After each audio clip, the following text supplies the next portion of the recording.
Everybody, this is Mike Van Meter, and welcome to the Recovery is Possible podcast. I want to thank you for joining me, and you can reach us at our Facebook site, which is also called Recovery is Possible, or our website, which is vanmeterwellnesssolutions.com. This podcast exists to educate the public about addiction, remove the stigma associated with addiction, and offer help and support to those suffering from addiction. And today, we have a special guest, and our guest is Hilary Phelps. Yes, Hilary Phelps, and we met last week as we were trying to arrange to have Charlie Engle, who I interviewed yesterday on this podcast, and had a great conversation. And as we were arranging to have Charlie come on the podcast, I realized that Hilary would be a great interview because she has a very, very powerful story of recovery. And she's going to be talking to us today about her recovery journey in the old format, which is the way that it was, what happened, and the way that it is now.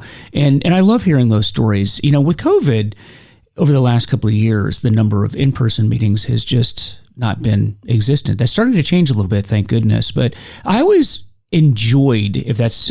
I don't know if that's the way to look at it. Enjoyed stories, but I always got a lot out of it. I should say that I learned, from other people's stories because, one of the things about recovery, and if you're new to recovery and you're listening to this, there's power in going to meetings in person, and I'm going to stress that going to meeting because I'm a big in-person meeting person, and listening to other people's stories because you can identify in as opposed to identifying out, and you hear a part of you and you hear a part of your own story and other people's stories, and you just can't replace that. And Hilary has a fantastic story, and the best part of it is she shared with me, and I'm just going to let this out of the bag, that just celebrated 15 years of continuous sobriety.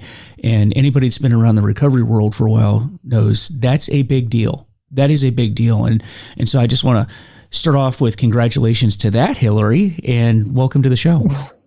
Thank you. And thank you. Yeah, I had the pleasure of speaking with you on my 15th anniversary. We were trying to find a date for Charlie to join you. And I feel like, and I've shared with you a couple of times since we've chatted, you're just so warm and welcoming, and it's just an easy conversation. And, and I can talk about recovery seemingly forever because it's such a huge part of my life, and it's been a huge part of everyone that knows me, their life, because I've gotten so much better and in putting down the drink after 15 years makes a big impact on people's lives. As we always say, that life will get better. And if you're out there and you're listening right now and you're struggling, well, and Hilary and I talked about this offline, that it's not by accident that you're listening to this podcast. I don't believe, one thing in recovery I've learned, and I'm sure you can share on this too, Hilary, is I don't believe in accidents anymore. If you're listening to this podcast right now, there's a reason why you're listening to it. And here's what you need to know. Life will get better if you stop drinking or drugging, because it can't not get better. And maybe with that, kind of kick it off and tell us what brought you here today? How did we get from there to here? There. And that's what, how's that for an open-ended question? How's that? I know, and I didn't think it would get better because when I was drinking, I didn't know how I was going to get through the weekend, because that's what I did. That was my only tool in the toolbox, was drinking through happiness, sadness, joy, pain, everything. And so when somebody told me, try going the weekend without a drink, I literally said to them, well, what do you do?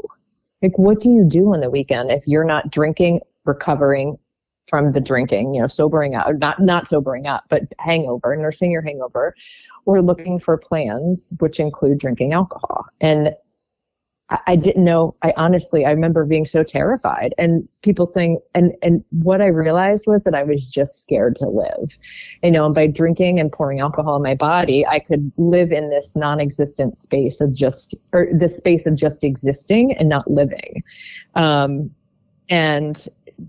So you hear about, and I love what you said, because in-person meetings are so helpful in my recovery because I love being able to see another person. We talked about this too, feeling their energy. And when you walk into a room of Alcoholics Anonymous, or a 12-step meeting, you feel the energy of other people who are there trying to make their lives better. And you can feel that from somebody else. You can feel that somebody is trying to improve their well-being, or they're tired of where they are and they want to feel better, right? Because we get, I don't know, and not, I don't know. You get one shot, right? Like you get one shot at this thing, and at life, and there's no fun in just existing. And the story, my story, I grew up just outside of Baltimore. My dad was a police officer. My mom was in education, and we lived, a pretty normal life. Like, I excelled in school. I was a great athlete early on. My parents did everything in their power to accommodate those. And we used to live in a tiny little town called Whiteford, Maryland, which is north of Bel Air. I don't know if you know, and my parents would drive me an hour to the pool every day. I was a swimmer. And I would do doubles at, double practices. And so I was always looking to be better at whatever it is I was doing. I was a firstborn. I was that type A, I wanted to excel. And at some point, I had this someone said, if you studied harder, I got straight A's. If you studied harder, you would be a better student. And if you practiced harder, you would be faster in the pool. And I remember thinking to myself, but I'm already really good. I'm the best at swimming. And in my age group in the country at the time, I was a distance swimmer. I get straight A's. This last book report, I can still remember my teacher and Mr. Brown, who I adored. A++. I read, was it Jane Eyre? In sixth grade or something, and you had A++? An A+. I still have it. I still have the paper. I got an A++. And wow. Someone was like, well, you're not, because I'd gone, I did a drawing and I did this other project that went with it. I always went that extra step, and I remember thinking well, I'm already doing my best, but that's still not good enough. And there was a switch that was just you're not good enough. But if I really think back, I always remember wanting to feel connected to other humans and not being able to. I never, it sounds so funny, but in elementary school, I wanted to have that best friend. I wanted to have something that was mine, that connection. And I never felt like I could get it, because I felt like everybody else around me was prettier or smarter or funnier or excelled, because I compared my insides with other people's outsides, even from an early age. And, and I never had that feeling of belonging. And I could, I didn't put words on it then. I didn't know what that meant then, but, looking back, those are the words that I assign to that feeling now. And my first drink, I don't remember. I mean, I started, I smoked marijuana in middle school, and, tried other substances to make myself feel something or feel numb or check out. And, but my first drink, I think I was in high school, middle school or high school, either 8th or 9th grade, and just trying it because I wanted to fit in, because I wanted to belong, because I didn't have that inner, that inner sense of peace or happiness or joy. And that's what I was striving for. And so I tried alcohol, and I didn't like it. I didn't particularly like the taste of beer. And that's whatever, I'm from Baltimore, and we ended up moving, to be closer to the pool. So my parents really sacrificed a lot to give. I have a sister and a brother, both of whom swim as well. And my parents really sacrificed a lot to make sure that their kids had what we needed. My dad, as I told you, was a police officer. He also worked at a bar bouncing, so we could have money for swimming. And, my mom taught, and she made sure we had food on the table. And so it was, I lost my train of thought. So it was, we just grew up in a pretty normal family, a pretty normal household. But I started drinking. Towson. We grew up in Towson, and that's where lacrosse was huge. And so people started, the guys would drink, and I wanted to fit in. And so I would drink beer, and I didn't like it, but I kept doing it because I wanted to be a part of. I wanted to be a part of a group. I wanted to be a part of something. And there was always just this void, this emptiness, this never, this longing to find something. And, fast forward now to sobriety, like what I realized was that hole that is only filled by a spiritual program, by spirituality. And like, this isn't a religious program per se, but it's, realizing that there's something out there greater than myself, that I wasn't the center of attention, that I wasn't it, and so I just started drinking, and I didn't particularly, love the taste. I wanted a friend of mine who I later helped me get sober. We'd stand outside the liquor store in Towson. We were 16 years old, and we'd have $20, and Towson University, Towson State then, was right there. And, we're cute young girls, and we're like, "Hey, mister, can you buy us some Boone's Farm?"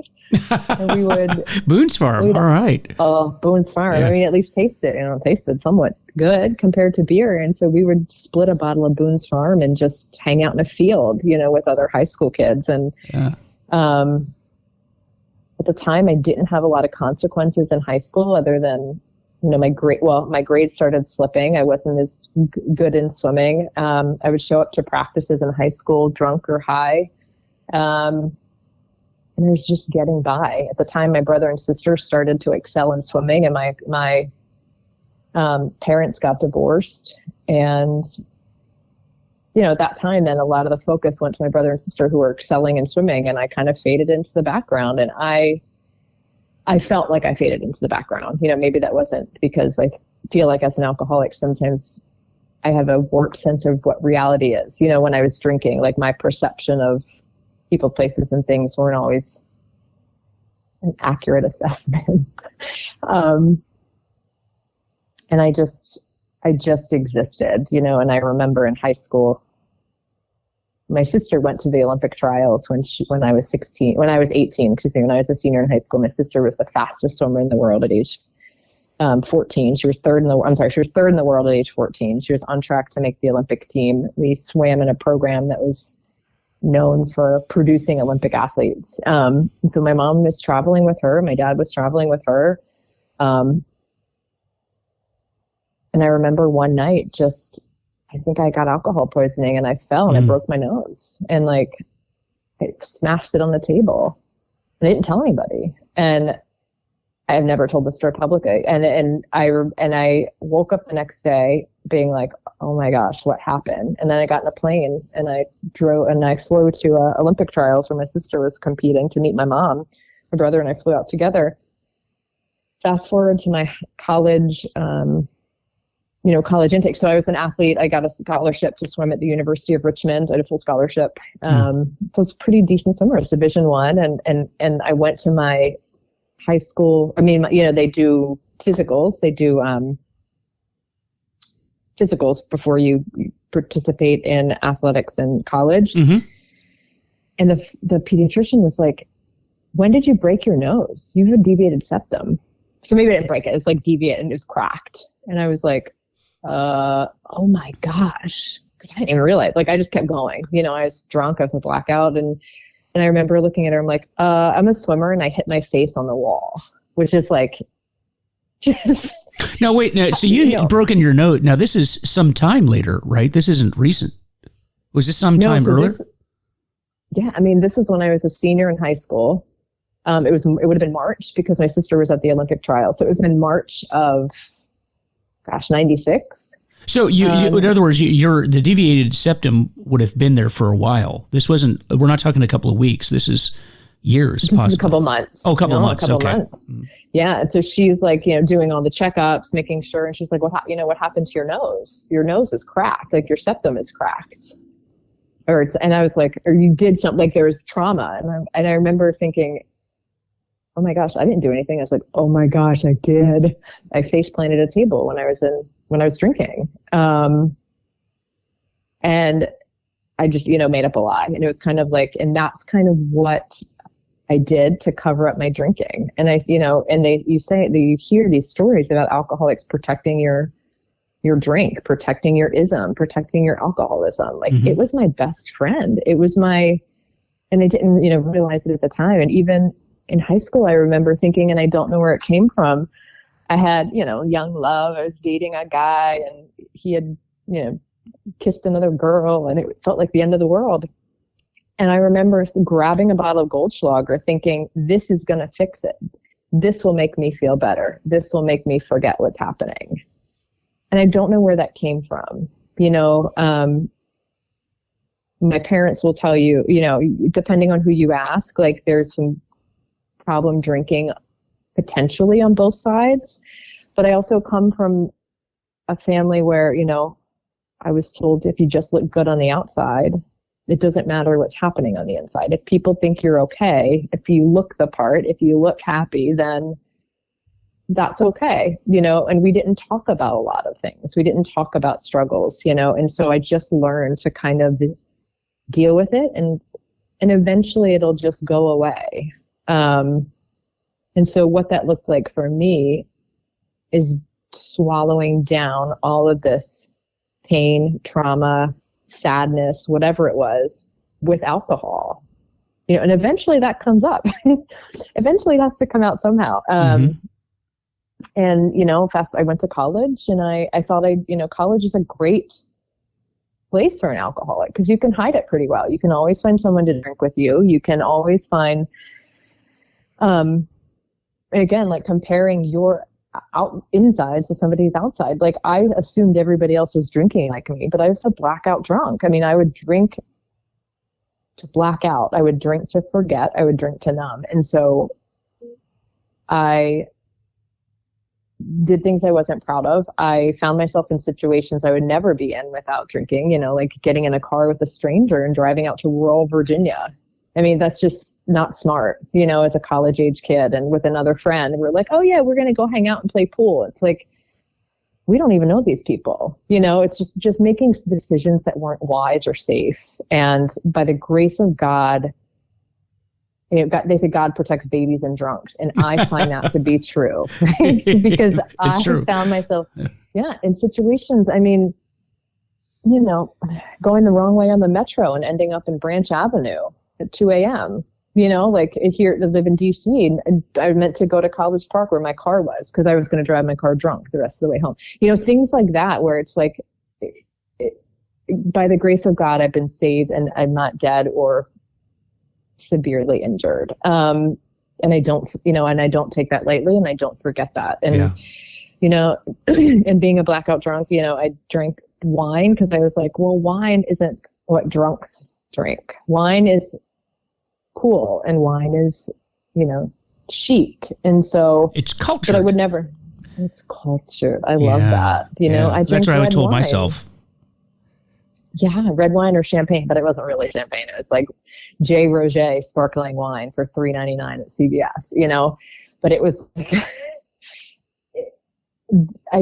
I love that cultured. Yeah, and so that's what I did. And and what I realized is everything I was doing, eventually I found out, like in the big book is I was doing all of the things to protect my drinking. I would buy a case of wine to give out at Christmas, but I would drink it before I could even give a bottle out to anybody. I would flip the bottles backwards, so the open, in a wine rack, because they were empty. But if anybody came over, they would think that I had this, collection of wine. I found myself in relationships with people who were equally as unhealthy as I was when it came to using substances, smoking marijuana or drinking alcohol, and it was just a disconnected. So for someone that wanted to feel so connected from an early age, I continuously put myself in relationships or found myself in spaces that would disconnect me from people. And the more I drank, the more I lost that sense of self. And, fast forward, I did all the things. I drove drunk. I woke up next to people I didn't know. We talk about those consequences. I never got arrested. I was never put in jail. I never lost a job. I never lost a home. I didn't completely, lose my family. But all of those things were waiting for me if I had continued to drink, because those are the not yets. And I believe that. And I believe that, so what happened, so that's kind of my story. I mean, I was a blackout drunk. And I felt lost. I felt like a lost, scared little girl every single day. I wake up in pain, physical pain, emotional pain, sadness. And every time I drink, it's like my my bottom got deeper and deeper. And it took a lot more to get up to the baseline of just finding a little bit of contentness and happiness. And I'd wake up, I went from relationship to relationship, you know, one guy was just smoking marijuana, but I felt like if I had somebody, if I had another warm body, then I was okay. It didn't matter if we were kind to each other. It didn't matter if we loved each other. It didn't matter if we were happy. It was existing. And so, you know, I found myself in relationships with men who would, you know, smoke marijuana 24/7, and I would just drink, and he'd sit at one end of the couch, I'd sit at the other, and that, you know, that was it. And then I found myself in a relationship with another who came from an alcoholic family. So the chaos was what he was used to. And I thrived on that because I loved the drama. It became abusive. You know, there's a lot of emotional abuse, a lot of screaming, a lot of slamming doors, all of these things that if I had a daughter, I would never want her to be involved with or to be involved around. And the thing was, like, I don't believe these people that I was with are bad people. I just believe that we were there, you know, it's like feeding the fire, fueling the fire, you know, like, and I hid it. I tried to hide it from everybody. My family knew I had a problem with alcohol, that I drank too much, but they didn't, I don't think they realized the scope and the scale of which I would go to any lengths to get messed up, to just go numb or to just forget. And, you know, like every day my day looked the same. I'd lived in Laurel, Maryland. I'd take the train with a cup of coffee to work in Washington, DC. I would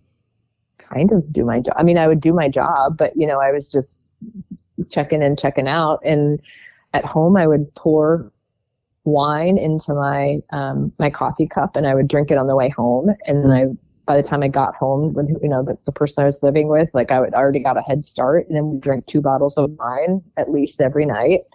And I do the same thing every day. On the weekends, it was like, it was on, you know, that's all it was. I didn't go anywhere. I didn't see anything. I didn't spend time with friends. I just drank, and I'd only want to do activities that involved drinking. You know, I would drink to go to the grocery store. I would get drunk to do laundry. If I was cleaning the house, I'd have a Bloody Mary. I mean, it was always present. And what I felt like I was just fearful of, I think, finding out who I really was, like getting to know myself on a deeper level. And what happened, you know, how I got into the program is a friend that I referenced about drinking the Boone's Farm. She, it was during the time of MySpace, you know, the original like social media. Yeah. And, you know, you could pick a song and you could put if you drank or smoke, and it was like a way to find people. And she said, I connected with her and it said drink, smoke, and it was like no and no. I remember thinking, that's not true.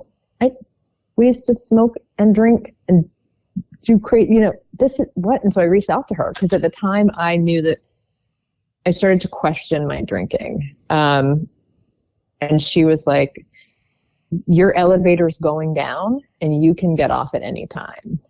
And what I later realized in the rooms, so the 12-step rooms, is that my elevator was going down fast, and I used the steps to climb back up to the top. First, I had to put down the alcohol, and then I used the steps to climb back up to a baseline of finding myself, like realizing who I was. And I remember, and she's like, that's when she said, just try to go the weekend without drinking. Like, you're insane. How to go a weekend? Who does that? Who does that? And I remember asking her, I go, what do you do? Like, what do you do then? And that was an honest question. I wasn't being funny. It wasn't rhetoric. It wasn't like, I literally was like, what do you do? And so, you know, I didn't. I was like, whatever. And I was in a relationship at the time, and we'd been together for 3 months. It was just like, he had been living with another woman for 4 years. He had just bought her a ring. They owned a house together. I met him. He moved out with her. It was just all of the stuff. It wasn't who I was, but it was like, I'm like, oh, this is my Prince Charming. He's going to save me, because once I get a house, once I get married, once I have kids, then the happiness comes. It was always based on getting something, or, you know, arriving at a place in life that was going to make me happy. And, as we know, none of that's true. What I later found out, none of that is true. And so we'd been dating 3 months, and he's like, we need to go to couples counseling. And my friends are like, you need to break up. You've been dating for 3 months. You haven't been married for 30 years, and you're looking to save. This is called a breakup. Like, that's what you do. Like, you don't need to save anything, But I was like, no, this is, it's like that insanity. Nope, I'm going to go to couples counseling. And, thankfully I did, because the woman, I started seeing her, and that was my first experience with outside help with a therapist. And she said, do you think, he was like, she has a problem with drinking. She drinks all the time. She's an alcoholic. And she said, do you think you have a problem with alcohol? I'm like, I only drink two drink, a little lie, only 2 drinks a day. And she goes, well, how big are those drinks? I was like, gosh, you're good, because they were big cups. They weren't like the little wine cups. And so she goes, why don't you just start coming to me independently? And so I started seeing her, and she suggested, I don't know if she suggested but she's like, would you want to go to a 12-step meeting? I'm like, no. Who does that? No, like those are filled with old men, church basements. They were the ones that were living under the bridge. Like, I had this idea of what an alcoholic looked like, and it wasn't me. It wasn't a college graduate who worked in Washington, D.C., who drank wine sometimes, who blacked out all the time, who woke up with pain in her kidneys every morning, who said, every day by noon, I was going to, I'd wake up in the morning, I'd sit in the shower on the shower floor, knees to my chest, water beating on my back, crying in pain, kidneys hurting. I can't do this anymore. What am I doing? I can't do this anymore. Get out of the shower, drink my coffee, go to work. Noon would come around. I feel better. Maybe I can. And that was the cycle. But I thought that was normal. That's what people do in their mid-20s. So I agreed to go to an AA meeting with her, and she came with me. She's like, well, when do you want to go? It's like, maybe next week. Maybe, I don't know. When do they have them? She's like, every day. They have 12 multiple times a day. Multiple times a day in lots of locations. And I was like, golly, And so we went on a Sunday morning in Bowie, Maryland, and I did not drink the night before, and I felt so victorious. I wanted a medal. I'm like, I didn't drink last night. This is a huge deal. You should be thankful. You should be proud of me. And I remember I walked into the meeting with the coffee in my hand, or no, I had coffee in the car, and I was like, I can't take this into the meeting because everybody in that meeting is going to assume I'm drinking, and because it was all about me. I assumed that everybody in the meeting was going to be looking at me, talking about me, wondering why I was there, what happened to her, and it wasn't the case. I walked in, sat in the back, and I remember in that meeting, a woman, she was speaking about abuse, and I looked at her and I said, I remember thinking to myself, like, why is she talking about this so openly? You don't talk about these things in public. You keep those things really quiet. You don't talk about when you struggle. You don't talk about abuse. You don't talk about anger. Why are these people being so open and honest? And I didn't understand that open and honesty, real honesty is the way to heal. Like, you're only as sick as your secrets. And this woman was there to try to stay sober one day at a time. And so was everybody else in that meeting. But I wasn't ready for it. And I walked out of the meeting. I said, I won't drink, but I'm never going back there. It was so intimidating and so terrifying because I wasn't ready to get honest with myself. And I left. And I stayed. I didn't drink for 3 months. I white knuckled it. You read there's a difference in not drinking and being sober. And not drinking means just not pouring alcohol in your body. Being sober is, taking the active steps to live a better life. And, they're, following steps in the big book and working with another alcoholic and calling sponsors. Like, there are, things that helped me feel better, but I wasn't ready for that. And I didn't understand it. And I got a big book and I kind of read through it, and I was hoping it would just, through osmosis, like sink in, to my subconscious and heal me, because I didn't want to do the work. And I kind of did that dance, the 3-month dance of not drinking for 3 months. And then it's Christmas and it's New Year's, and you can't go through New Year's without drinking. So I would drink, and everything they tell you in the big book, which is, a book of recovery, it gets worse. Your addiction is just waiting for you to come back. And I found out the hard way that that was accurate. And I was in bed for a weekend and I was in so much pain. I couldn't even drink the next day, you know, and that was not the case because normally by noon, like I said, I'd be ready to go back out. Nope. So much pain. And then I waited, you know, and stopped drinking for 3 more months. And it was my birthday. And on your birthday, like, what do you do? So I stayed home and I drank. I got really drunk. My dad came the next day to give me my birthday present and I couldn't even get out of bed to, you know, to say hi to him. I was so hungover. And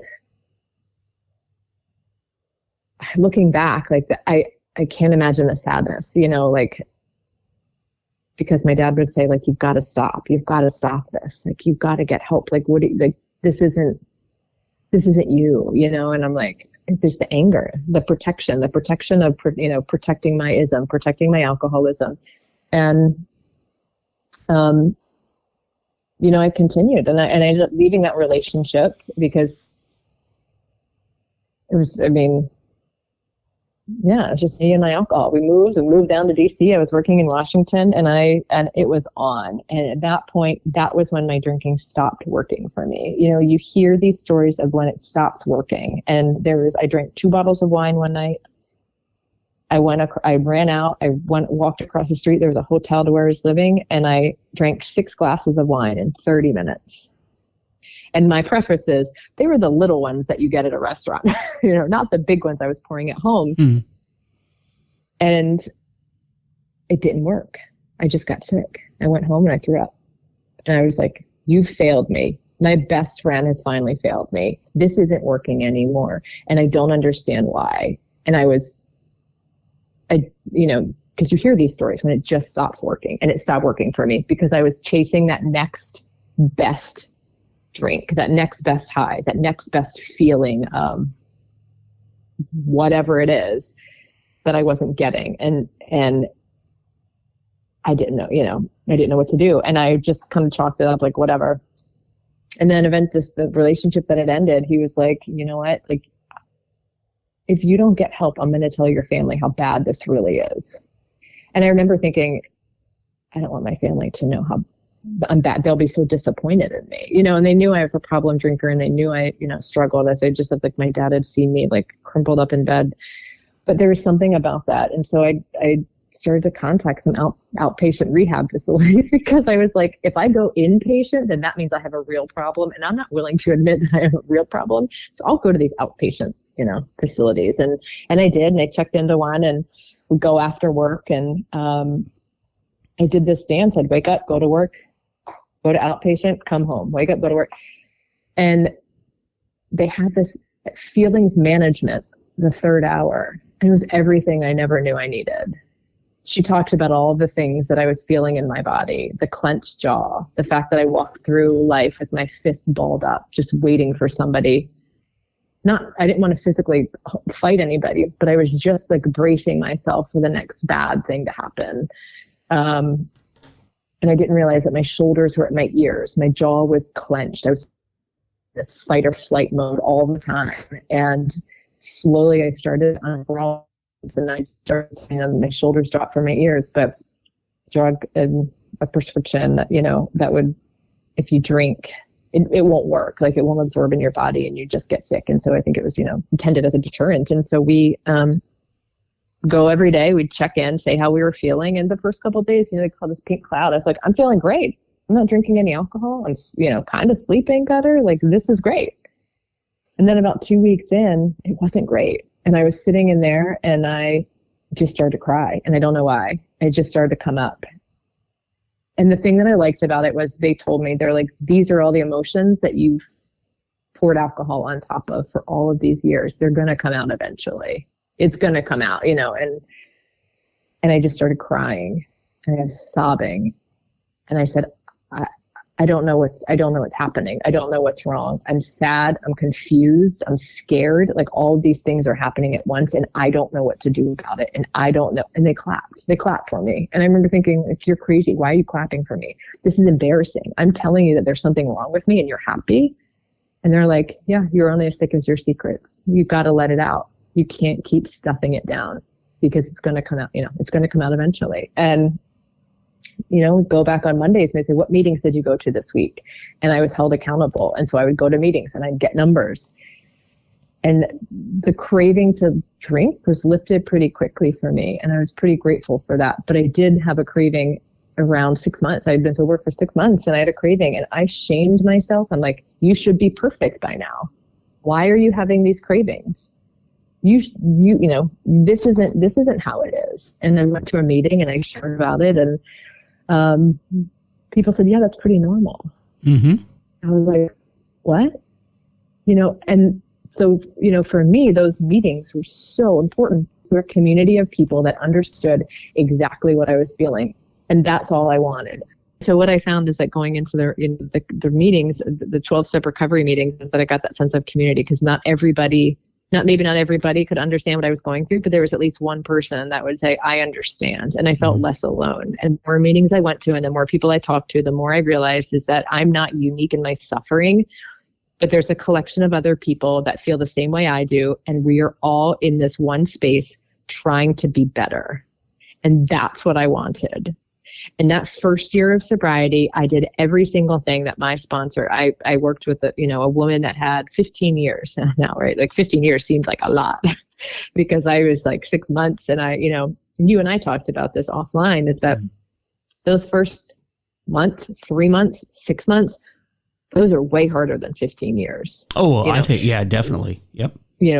15 years just presents more opportunities to live in grace, to use the tools that I've learned in the program. But those first few months, you're learning new tools. And that's hard because for me, my entire life, my only tool was picking up a bottle. That was it. And what I learned by going to these meetings and connecting with other people who were struggling with the same thing that I was, is that there are other tools to manage it, other tools to manage my feelings, other tools, what do I do when I'm happy? I call a friend. What do I do when I'm sad? I work out. What do I do every day? Pray and meditate. Like there are things that fill up my cup that don't, my metaphorical cup, not my, drink cup. And I just did that 1, 2, 3, steps 1, 2, 3, turn my will and my life over, realized that, my life was unmanageable and asked for God to really, turn my will and my life over to the care of God as I understood him. And what that meant for me was that there was something higher than myself that was supporting me, whoever it was. So praying for me is asking for help, and meditation is listening to the guidance. And so both of those are very important in my life. But those, those first, I took everything to a meeting. I cried. I say ugly cried. I've ugly cried to the point where my eyes are red and swollen by the end, and my nose is running, and I have copious amounts of tissues in my hands. But I've been real, and that the first time, because sometimes you just can't help it. Sometimes I can't. I'm so in such a distraught space, and I don't know where else to go. And for me, a 12-step meeting is always a safe space because there's always somebody there that's willing to help. What does your life look like now? You celebrated 15 years, which is June 8th. Phenomenal. It really is. But what's life like now? Oh, now I'm going to cry. Now I'm going to cry. Oh, I'm sorry. And and you're on the phone, so I can't give you a tissue. If you were sitting right here, I would have tissues for you. But I'm good. Yeah. Like I'm a crier. I'm very I'm emotive. I mean, so at 5 years, I was diagnosed with severe depression, and I was put on medication for a little bit. At 10 years, my child was born. I have a 5-year-old son. Congrats.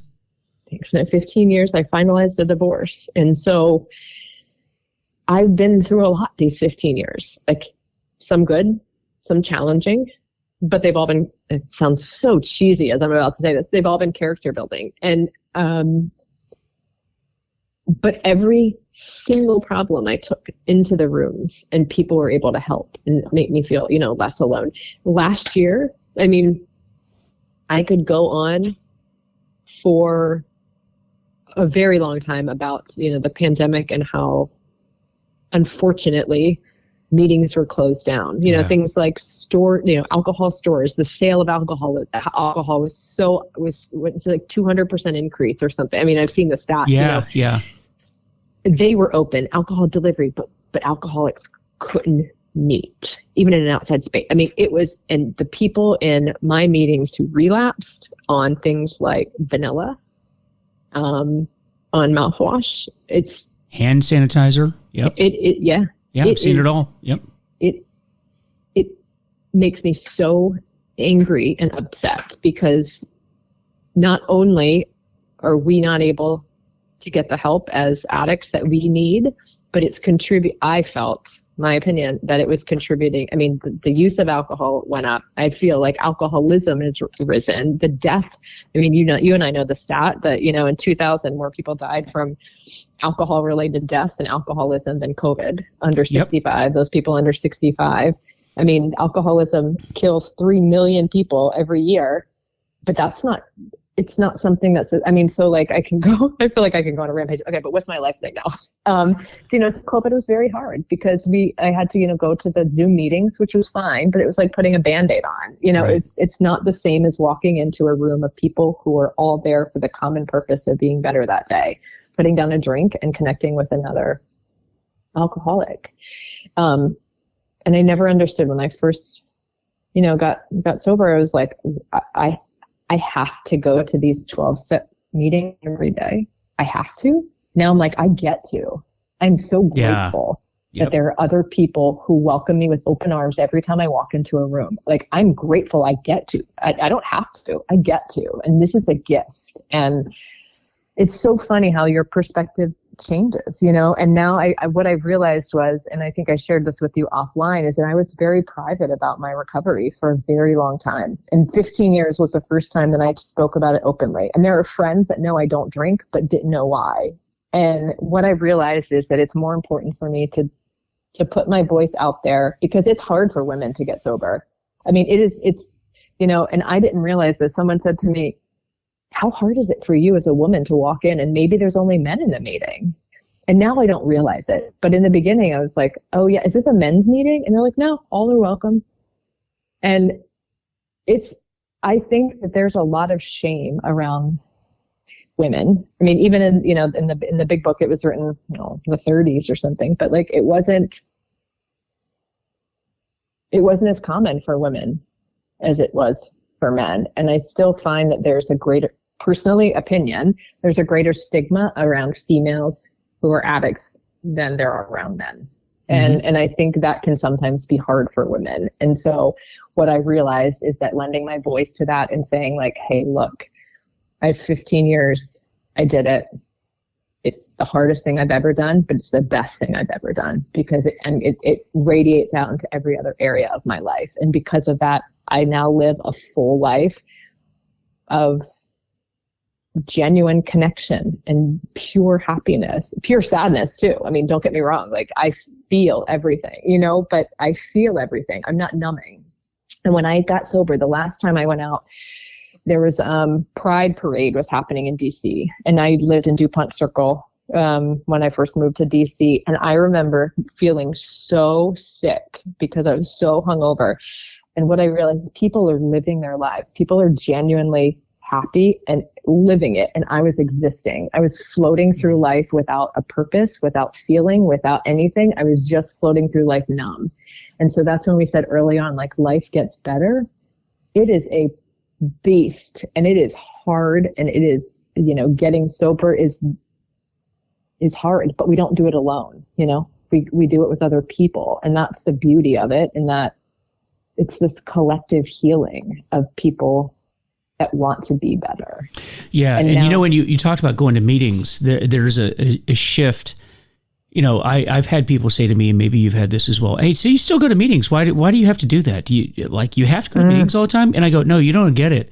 Like you very articulately said, it's a privilege to go. But I go to meetings, and I'm sure you go to meetings now with the understanding that the reason why I go is because the newcomer needs to see that it's possible, that you have 15 years. I'm coming up on 10 years, and they need to see, the young women, men, everybody that comes in the meeting needs to look at somebody like you and say, you know what, it's possible. I can do that. I can, you're the hope for the new person. And if you're new to the program, or if you're not familiar with 12-step programs, that's really what it comes down to. Is it's not about you anymore. It's about helping the next person. And that's why we go to meetings. At least I'll speak for myself. That's why I go to meetings now, to be seen so other people can see it. Would you agree with that? And put it, I 100%. And it's like, to keep it, you have to give it away, right? We're not, and it's like, I love this. Like, love is unconditional. Like, there's not a limited amount of love, and there's not a limited amount of healing. So you can give as much love and healing as possible, so it's not something that we have to hoard. It's not something I have to hoard for myself. Like, if I give away this, this wisdom, or if I help a newcomer, it's going to take away from me.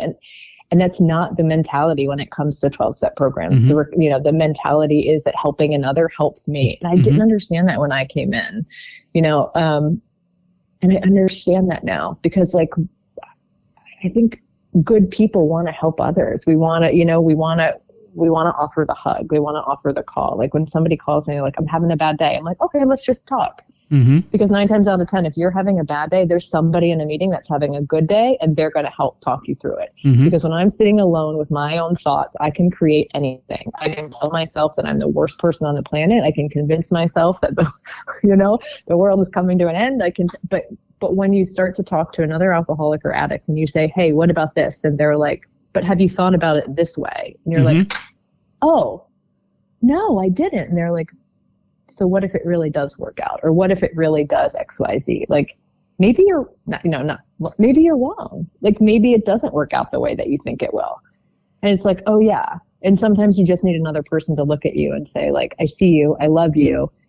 If it works out that way, great. I'll still be here, but maybe it's going to work out better. Right. And we call that catastrophizing, meaning worrying about things that never happen. And which we are programmed to think. And, I think another reason why it's important for people like us to go to meetings is because you mentioned earlier that there's, like, you went to a meeting and you thought, well, these are people living under a bridge, and you had in your mind what this was all about, what the types of people that are in these meetings. And what I've learned over the years, and I'm sure you've learned over the years, is the fact is that very few people fit the category of what our stereotype. It's funny how the stereotype has been one way. We think a certain type of person ends up under the bridge. And by the way, I'll just throw out, keep drinking or drugging. That will be all of us. You will. If Totally. if that's your stereotype, don't worry, keep drinking, drugging. That will be, that'll be you. That'll be me. The not yet. Right. Yeah. The not have, because that's, and actually when you get into the DSM criteria for substance use disorder, that's one of the criteria is you keep lowering your standards, as your use goes on. But, the fact is that most people that are at meetings are very successful. And I know that when I went through treatment myself, that's one of the things that it shocked me was I would sit where I was. We would have to sit at a table, like every meal you sat with the same group of guys, in my case. And I remember just being blown away. Like, God, these are some of the smartest people I've ever met. Some of the most talented. It seemed like everybody played a musical instrument. And not only did they play it, but they were like really good at it. And well-read. And like, I was just blown away at like the intellect that would be sitting at the table. And it was not what I thought. It was like, wow, these are very, very successful people. And I think that's an important message too, because, it shows people that we are all in this together. In the big book that you mentioned, it talks about the different stories and the different types of people that fall into addiction that affects all of us. We call it the equal opportunity destroyer. Addiction is. It doesn't matter who you are, what your success is, because in my own world, in my own chosen profession, in some circles, I would be considered very successful in that. And I get this a lot. Maybe you get this a lot. Is, well, how were you an alcoholic? I mean, you're like this successful guy. How did that happen? And you're like, I don't think you get it. You see, that's the stereotype. You think that it only affects people that aren't successful. But it's important to understand that this affects all of us. I've met, and I'm sure, Hilary, you've walked into meetings, highly successful people. And I think sometimes that might be part of the problem, because there's a passage in the big book, and quote me if I'm, and if you have the big book memerized, Hilary, you can correct me. I do not. I'm sure there's somebody out there listening. We've all met those people that have every single page memorized. Yes. What is it? Egomaniacs with low self-esteem. Do you remember that? Inferiority complex. What is it? an egomaniac with an inferiority complex. Yes. I think it's some, I was kind of that way. The funny thing about addiction is I think a lot of it's our personality trait. I'm incredibly driven, and there's a whole history as to why that is. But my drivenness, I've discovered, is actually because in a lot of ways I feel inferior. So here's what will happen. I will just outwork you. I will outwork you to succeed. Now that's taken me to some heights in my life, but damn near killed me at the same time. Can you relate to that? Yeah. And it's like the comparison too, right? It's like, I need to be better than you because there's not enough. And that goes back to like, there's enough for everybody. Mm-hmm. Right. And it's like high tide raises all ships. Like, be kind. I mean, it's just that mentality that you have to step over somebody or on top of somebody to get what you want or to be better. And it's like, in the rooms, we are all, you said, it is equal opportunity. We are all equal. Just because that you sit on some court bench, or whatever, fill in the blank, or you run a Fortune 100 company or whatever it is, when you walk in those rooms, you are all the same, because we all come from a place where we were as low, and everybody's bottom is different. Like, I've been in meetings where people have said, I blacked out and lost my readers and decided it was time to come in. And then I heard a story about somebody, and this is how I knew I belonged. I heard a story about a man who was homeless that drops his bottle of alcohol. It's all he had. Dropped it on the ground, went and got a straw and sucked it up. And I was like, yeah, I get that. Mm-hmm. If that was me, you see, people like us, I would sit there and go, "That's genius." Yeah, I would have done that, and that's when okay, I fit it because I would have done that. Yeah, yeah, exactly. And that's where I was like, "Oh yeah, I belong here," because you were homeless. I would have done that. Yeah. And then you hear somebody else who I look at, who has 40 years of continuous sobriety. They are successful. They have, all of the wonderful things that being, successful, whatever has, like a beautiful home and a great marriage and children. From the outside looks picture perfect. And then this person's telling me that they did the same things I did.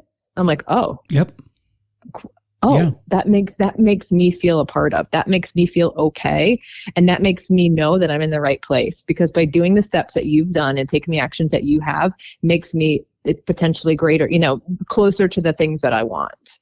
Where if I were continuously, like you said, drinking and drinking, I would be going down. Like, I would not be going up. I would not be achieving the things I am today. I would be under a bridge. You're spot on, because all those things are waiting for me the second I pick up a drink. Because the thing with me is, when I pour alcohol in my body, I don't know where the night's going to go. I don't know where the day is going to go. It could be amazing. I could be funny. I could be the best dancer in the room. I could be great. But I could also be on the floor in a ball of tears fighting a girl in the bathroom over the look that she gave me while washing my hands. Like, you just never knew. It's like, you never know where it's going to take me. And that's what happened when I put alcohol in my body. I never knew what version of me was going to come out. And that's terrifying. Yeah. And, and it's funny to hear, somebody like yourself and, and even I, where, other people look and they go, hey, on the outward part, you have it all together, and you realize, no, we're all just people. And I think that there's so much power in that story. And that was really put to the forefront for me years ago. I saw a documentary called Anonymous People. And if those of the listeners, if you've never seen that documentary, I would suggest getting a copy of it, because it talks about how there's so many people that need to get well, and they cover some of the things that we covered today, and that is that addiction is huge. It's a huge issue. It is the number one health issue in my book in this country, and we'll talk more about that. And I'm going to do like a whole program on that. It is the issue that nobody talks about, and part of it is because we have been trained to not talk about it, and people. So one of the thesis of this documentary, Anonymous People, was that people that are in recovery that have some modicum of success in their life really need to openly talk about this, so other people can see that you can get well and that this affects everyone. Because in my career, I went to a certain height, and you come. And by the way, I can't underestimate when we talk about swimming and your family. We're talking very, very, very high level. And so when this affects people like yourself, it demonstrates that it can affect anyway. It does not care who you are. But the important takeaway is that the only difference between, us and some of the other people that are out there is that we finally decided to get well and did what we needed to do to get well. And I know in spending the last year interning in a treatment facility, if I had one key, like if you were to sit and ask me, hey, Mike, what was the biggest takeaway from that whole experience in working in a treatment center? Because, by the way, I interned at the same treatment center that I went through. So I was there as a patient. 10 years later, I'm on the other side, right? And now I'm watching the people and listening to people. And if I had one key takeaway was that the people that were not making it just were not opening up and listening and taking the solution is actually very, very simple, but it's the hard. It's simple and hard at the same time.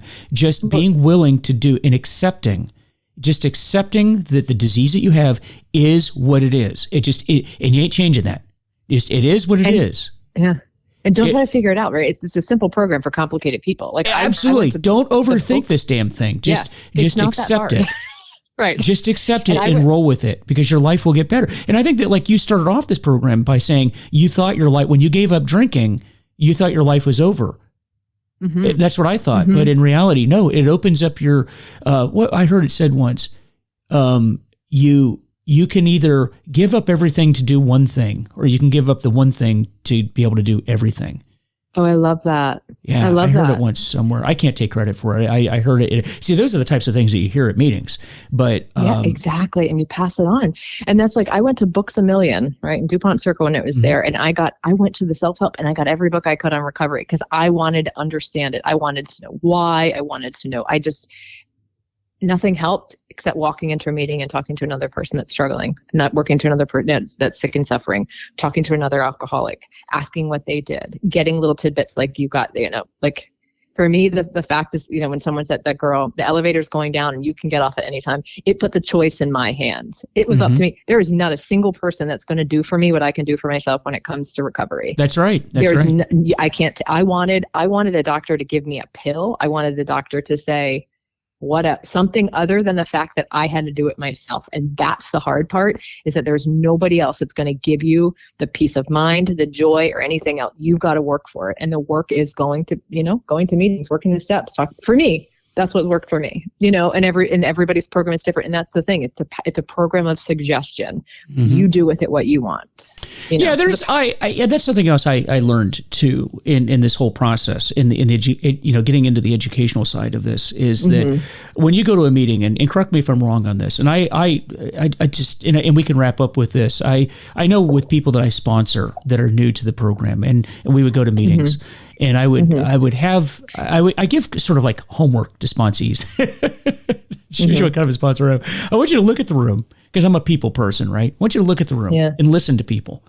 And I want you at the end of the meeting, tell me who the new people are, who's like midway sobriety and who's been around for a long time. And we're going to discuss this. And so they would do that. And afterwards I'd say, what do you see? Who are the new people? And and usually they're pretty accurate. Okay. Who are the old timers? Okay. And they're usually pretty accurate. And I would start explaining or asking them, why is it that you came to those conclusions? And the moral of the story is that the people that aren't making it, the people that keep relapsing, the people that keep coming into the meeting drunk, because you have those people, they tend to do the same things. Okay, but over here on the other side of the room, the people that have been around and they've been sober for decades, what made you come to that conclusion? And my sponsee will say, because they do the same, they all do the same, tend to do the same things. And I said, so what's, the takeaway to that is these people tend to do the same things. Those people tend to do the same things, but you have to look at that and go, but what is it that I'm going to do? So like you just said, recovery is individual to everyone, but there's certain generalities that people do. Now, like your spirituality may look different than my spirituality, but what we have in common is we both have a form of spirituality. Right. Or rarely have we seen a person fail who will thoroughly follow our path. Yeah, exactly. Those who cannot are constitutionally incapable of being honest with themselves. See, I knew you'd be able to quote the big book. I knew it. That's it. It's only because I read How It Works at the meeting the other night. I love that. And, that's right. But that no, but what, you know what that demonstrates to me though, Hilary, is that you, when you can start quoting the big book, it means that you're in it. You are in that and you're absorbing it. And, thank you. I mean, I was at a meeting. I have to laugh because there was a woman that I was at a meeting the other night, and a woman quoted the big book, and she said, "And that's on page such and such." And the whole room went, "No, that's 417." And she says, "Ah, not the third edition." Wow. See, I'm not there. I mean, that's impressive. She goes, "It depends on which edition you're looking at." But I've really enjoyed talking with you. I really have. We could go on for hours, and we're going to have you back. Too. I know. I would love that. Yeah. I mean, you know, they say, what's one thing, you know, someone's like, what's one thing you could talk about for 15 minutes without researching or without doing anything? And it's your story, right? It's my story. It's how I feel. And that's how we connect. It's not, I can't tell you how to do your program, but I can tell you my experience, strength, and hope. Yep. And from that, if anybody gets something out of it, then that's all I can ask for, because it's not a program of, you know, it's a program of suggestion. This is what I did. This is what helped me. Maybe it'll help you. But if not, there's probably other people in this room that can share their experience, strength, and hope. And I'm sure you'll get something from one of them. Something resonates. But have a willingness. And the only thing, I was a constant relapse. I know you haven't heard my entire story, but I was a constant relapser before I finally got sobriety. And it was because I thought I knew the answer. Okay, I get this, I get that, but forget that. That's not going to work. And I just didn't have the complete willingness. I hadn't surrendered to it yet, and that's what it comes down to. But we're so happy that you're here. You're sounding great, and folks, this is how you do it. This is how you do it right here. And listen to Hilary's story. Take from that what you can, because there's so many pearls of wisdom in everything that Hilary just said. And thank you for taking the time out. I know you have an incredibly busy day in life. And have you a young child? I mean, I know what that's like. You're busy, but you took the time to share your story with us, and we really appreciate that. Thank you, and thanks for having me. This is a great way to start my day. There you go.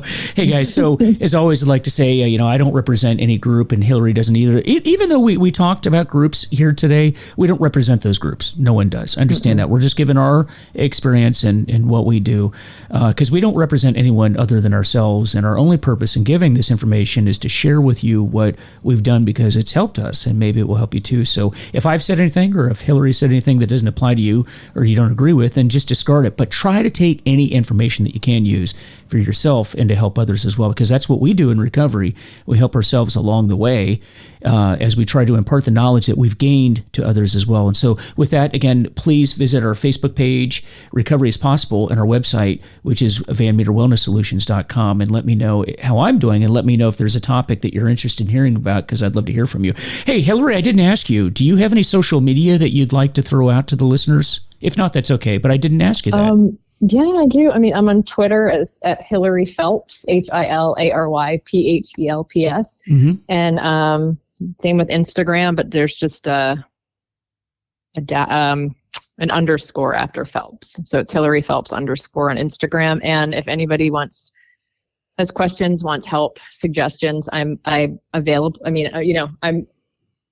hit me up there. I'll give you my phone number, my email. We can chat. I'm always willing to help another alcoholic who's sick and suffering, or just who needs, maybe of somebody in their life. And I'm here for that. Yeah. So and on Instagram, that was Hilary Phelps, and then the underscore is after the Phelps. Is that correct?